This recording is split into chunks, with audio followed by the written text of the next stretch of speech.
мен өзімнің атымдан, балдардың атынан кечирим сурайм. Ушундай туура нерселер барып, эмоцияга алдырып, ушундай биз өзүбүздүн күнөөбүздү толугу менен түшүнүп атабыз, кабыл алып атабыз. Биз силерден кечирим сурайбыз. Ар кетсен дагы Кудай буюрса тезирээк сакайып кет.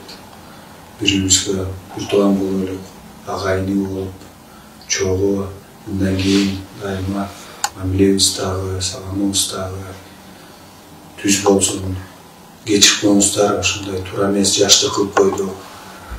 Эмоция алдырып, азыр дагы өкүнүп атабыз бүт баарыбыз. Балдар дагы, мен дагы, биздин үй-бүлөбүздөрдүн дагы атыбыздан кечирим сурайбыз.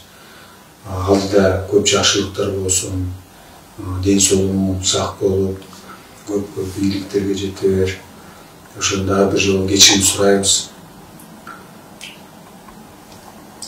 Арген, биринчи күндөн баштап өзүң билесиң, кечирим сурап эле келатабыз.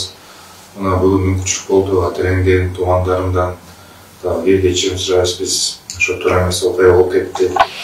Мына айтып кетчү нерсе ошо коомчулуктан дагы кечирим сурап, эң негизгиси Кудайдан кечирим сурап отурабыз ошол күндөн баштап.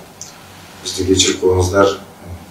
Мындан ары дагы мындай окуя болушуна биз тилектешпиз. Ийгилик болсун эле.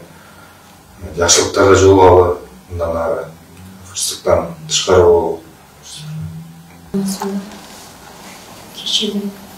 Главный баламан болуп ушу. Кечирdim, жаңылыштык болуп дем.